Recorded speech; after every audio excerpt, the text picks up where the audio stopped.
இன்றைக்கி நம்ம பார்க்க போகிறது நல்ல ஒரு சூப்பரான டேஸ்ட்டில் அதுவும் ரொம்பவுமே ஒரு ஆரோக்கியமான நட்ஸ் லட்டு செய்ய போகிறோம். இந்த லட்டுக்குன்னு பார்த்திங்கன்னா நம்ம சர்க்கரை வெல்லம் எதுவுமே சேர்க்க போகிறது கிடையாது. டேட்ஸ் போட்டு பலவிதமான நட்ஸ் போட்டு செய்யக்கூடியது. கடைகளில் இது ரொம்பவே அதிகமான விலை கொடுத்து வாங்குற மாதிரி இருக்கும். வீட்டிலேயே ஈஸியாக எப்படி செய்யலாங்கிறத பார்க்கலாம். Hello friends, welcome to Gomathi's kitchen. Gomathi's கிச்சனை சப்ஸ்கிரைப் பண்ணாதவங்க சப்ஸ்கிரைப் பட்டனை ப்ரெஸ் பண்ணிக்கோங்க. உடனுக்குடனே அப்டேட் வேணும் அப்படின்னா பக்கத்தில் இருக்க பெல் பட்டனில் ஆல்ங்கிற ஆப்ஷனை மறக்காமல் ப்ரெஸ் பண்ணி வச்சுக்கோங்க. இந்த நட்ஸ் லட்டு பண்ணுறதுக்கு நான் எடுத்துருக்கிறது 1/2 கப் அளவுக்கு பாதாம் பருப்பு எடுத்துருக்குறேங்க. நீங்கள் மெஷர்மெண்ட் எல்லாமே நீங்கள் 1 கப்பு எடுத்துருக்கீங்க அப்படின்னா அதே கப்லேயே எல்லா மெஷர்மெண்ட்டும் எடுத்துக்கோங்க, கரெக்டாக இருக்கும். எடுத்த கப்லேயே அதாவது 1/2 கப் அளவுக்கு முந்திரி பருப்பும் சேர்த்துக்கலாம்.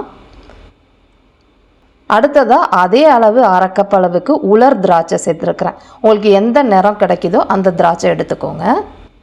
கூடவே பார்த்திங்கன்னா பிஸ்தாச்சு எடுத்துருக்கேன். பிஸ்தா வந்து பார்த்திங்கன்னா கொஞ்சமாக அதில் பாதி அளவு எடுத்தால் போதும். இது அதிகம் சேர்க்கணும்னு அவசியம் கிடையாது. இதில் வந்து உப்பு இல்லாத பிஸ்தாச்சுவாக வாங்கிக்கோங்க, அதுதான் நல்லாயிருக்கும். இப்போ இது எல்லாத்தையுமே சாப் பண்ணி எடுத்துக்கலாம். இது எல்லா நட்ஸையுமே நறுக்கிறதுன்னு பார்த்திங்கன்னா ஒரே மாதிரி நறுக்கி எடுத்துக்கோங்க. ரொம்ப நைஸாகவும் பொடிச்சிட வேண்டாம், கடிப்படுறப்ப நட்ஸ் வந்து தெரியணும், அந்த மாதிரி நறுக்கிக்கோங்க. இப்போ பாதாம் பருப்பையும் நறுக்கிட்டேன். அடுத்ததாக முந்திரி பருப்பும் அதே சைஸ்லேயே நறுக்கிக்கலாம். சாப்பரில் போட்டிங்கன்னா ரொம்ப பொடிச்சிரும், மிக்சியிலலாம் போட்டிங்கன்னா, அதனால் நறுக்கி எடுத்துக்கோங்க.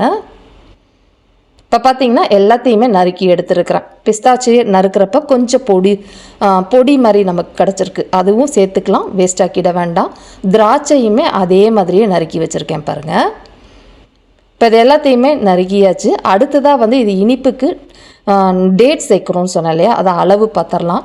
விதையோடு இருக்கிற டேட்ஸ் அப்படின்னா 275 கிராம் அளவுக்கு எடுத்துக்கோங்க. ஏன்னா உள்ளே நமக்கு விதை இருக்கும். அதை எடுத்துட்டு அளவுன்னு பார்த்திங்கன்னா கிட்டத்தட்ட நமக்கு 1/4 கிலோ அளவுக்கு தேவைப்படும். இப்போ நான் சொல்லியிருக்கிறதுன்னு பார்த்திங்கன்னா மீடியம் தித்திப்பு இருக்கும். உங்களுக்கு நல்ல தித்திப்பாக வேணும் அப்படின்னா 300 கிராம் அளவுக்கு கூட நீங்கள் எடுத்துக்கலாங்க, சரியாக இருக்கும். இப்போ பாருங்கள், விதையெல்லாம் எடுத்ததுக்கப்புறமா 252 கிராம் அளவுக்கு கிடச்சிருக்குது. இப்போ இதை வந்து நம்ம அரைச்சிக்க போகிறோம். அரைக்கிறதுன்னு பார்த்திங்கன்னா சின்ன மிக்ஸி ஜாராக எடுத்துக்கோங்க. இதை வந்து தண்ணியோ எதுவுமே எண்ணெயோ நெய்யோ எதுவுமே சேர்க்காமல் நைஸாக அரைச்சி மட்டும் எடுத்துகிட்டு வந்துடலாம். ஃபஸ்ட்டு விப்பரில் போடுங்க, அதுக்கப்புறமா கலந்து விட்டு அரைச்சிங்க அப்படின்னா உங்களுக்கு நல்லா இந்த மாதிரி பேஸ்ட்டு மாதிரி கிடச்சிருக்கும். இப்போ இதையும் எடுத்து வச்சுருங்க. இப்போ எல்லாத்தையும் வறுத்து எப்படி லட்டு செய்யலாங்கிறத பார்க்கலாம். நல்ல ஒரு அடிகனமான பாத்திரமாக எடுத்துக்கோங்க. இதில் சேர்க்க போகிறதுன்னு பார்த்திங்கன்னா முழுக்க நெய்யில் செய்யுங்க, அப்போ தான் நல்லாயிருக்கும். நான் வந்து 1 டேபிள் ஸ்பூன் அளவுக்கு நெய் சேர்த்துருக்குறேன். இந்த 1 டேபிள் ஸ்பூன் தான் நம்ம லட்டு செய்கிற வரைக்குமே தேவைப்படும், அதிகமாக தேவைப்படாது.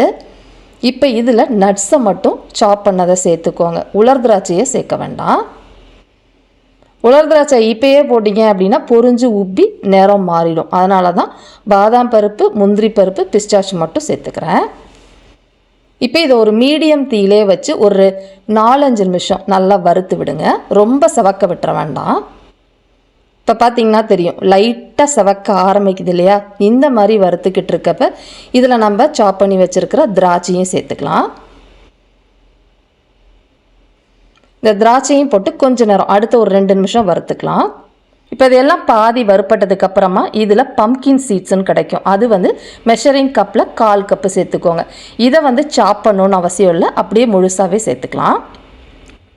அடுத்ததாக வந்து பார்த்திங்கன்னா மெலன் சீட்ஸ்ன்னு கிடைக்கும். அது வந்து ஒரு 1/4 கப்பு சேர்த்துக்கிறேன். இது ரெண்டுமே ஆப்ஷனல் தான், கிடச்சிதுன்னா சேர்த்துக்கோங்க, இல்லைன்னா ஸ்கிப் பண்ணிக்கலாம். இதுக்கு பதிலாக நீங்கள் சியா சீட்ஸ் கூட சேர்த்துக்கலாங்க, ஹெல்த்தியாகவும் இருக்கும், டேஸ்ட்டும் நல்லாயிருக்கும். முக்கியமாக இதில் எதுவுமே ஓடு இல்லாமல் பார்த்துக்கோங்க, அப்போ தான் சாப்பிட்றதுக்கு நல்லாயிருக்கும். அது வறுப்பத்துட்டு இருக்கப்பயே இதில் 1 டேபிள் ஸ்பூன் அளவுக்கு கசகசா சேர்த்துக்கிறேன்.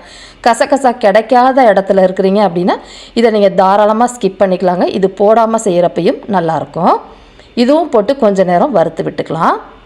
இப்போ எல்லாம் ஒரு 3/4 வாசி வறுப்பட்டதுக்கு அப்புறமா கொப்பரை தேங்காய், அதாவது பார்த்திங்கன்னா ட்ரை கோகோனட், டெசிகேட்டட் கோகோனட்டுன்னு நமக்கு கிடைக்கும்.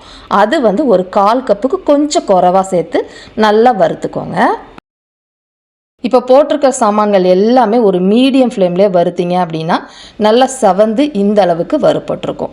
முடிஞ்ச அளவுக்கு ரொம்ப செவந்துடாமல் இந்த மாதிரி பக்குவமாக வறுப்பட்டு எடுத்து வச்சுக்கோங்க. இப்போ நல்லா ஒரு அகலமான தட்டுக்கு இதை மாற்றிக்கலாம். இப்போ இதை எடுத்து வச்சுட்டு அதே பேன்லேயே பார்த்திங்கன்னா நம்ம அரைச்சி வச்சுருக்கோம் பார்த்தீங்களா டேட்ஸ், அந்த பேஸ்ட் மாதிரி அரைச்சிருக்கோம் இல்லையா, அதை சேர்த்துக்கலாம். இதில் நெய்யெல்லாம் எதுவுமே சேர்க்க வேண்டாம், அந்த அரைச்சதை மட்டும் இதில் சேர்த்துக்கோங்க.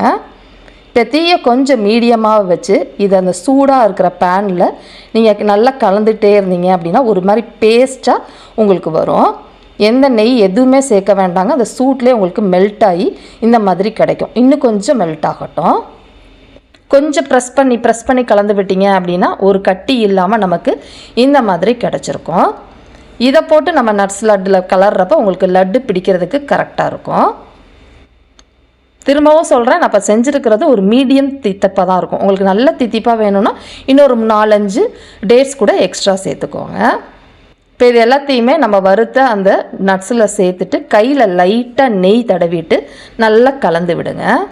அந்த சூடோடு கலக்கிறப்ப தான் அந்த நட்ஸ் எல்லாம் ஒன்று சேர உருண்டை பிடிக்க நமக்கு சரியாக இருக்கும், ஆறிட விடக்கூடாது. இப்போ இதை வந்து கலந்து நம்ம லட்டு பிடிக்கிறதுக்கு வசதியாக இல்லை அப்படிங்கிறதுக்காக இதை ஒரு பிளேட்டுக்கு நான் மாற்றிக்கிறேன். தேட்டுட்டு இப்படி இந்த மாதிரி நல்லா கலந்து விடுங்க ஒன்று சேர. கொஞ்சம் சூடாக இருக்கிற மாதிரி தாங்க இருக்கும். லைட்டாக நெய் தடவிட்டு பரட்டி விட்டுட்டிங்க அப்படின்னா கரெக்டாக இருக்கும். இப்போ உங்களுக்கு எந்த சைஸில் வேணுமோ அதுக்கேற்ற மாதிரி லட்டுக்கள் நம்ம உருட்டி எடுத்துக்கலாம். நான் கொஞ்சம் மீடியம் சைஸாக தான் எடுத்துருக்கிறேன். இந்த லட்டை பார்த்திங்க அப்படின்னா டெய்லி நம்ம காலையிலையும் சாப்பிட்லாம், அப்புறம் ஈவினிங் ஸ்நாக்ஸாக கூட சாப்பிட்லாங்க. பசங்களுக்கு ஸ்கூலுக்கும் ஸ்நாக்ஸாக கொடுத்து விடலாம். ரொம்பவே ஒரு ஹெல்தியான நட்ஸ் லட்டு ரெடி ஆகிடுச்சு. இதை நீங்கள் வந்து ஒரு 30 நாள் வரைக்கும் ஸ்டோர் பண்ணி வச்சுக்கலாம், கெட்டு போகாது. இந்த ரெசிப்பியை இதே மாதிரி அளவுகளோடு நீங்களும் செஞ்சு பாருங்கள். செஞ்சு பார்த்துட்டு எப்படி இருக்குது அப்படிங்கிறத கமெண்ட் பண்ணுங்கள். வீடியோ பிடிச்சிருந்தாலும் கமெண்ட் பண்ணுங்கள், லைக் பண்ணுங்கள், ஷேர் பண்ணுங்கள். மறக்காமல் கோமதீஸ் கிச்சன் சேனலையும் சப்ஸ்கிரைப் பண்ணி வச்சுக்கோங்க. தேங்க்ஸ் ஃபார் வாட்சிங்.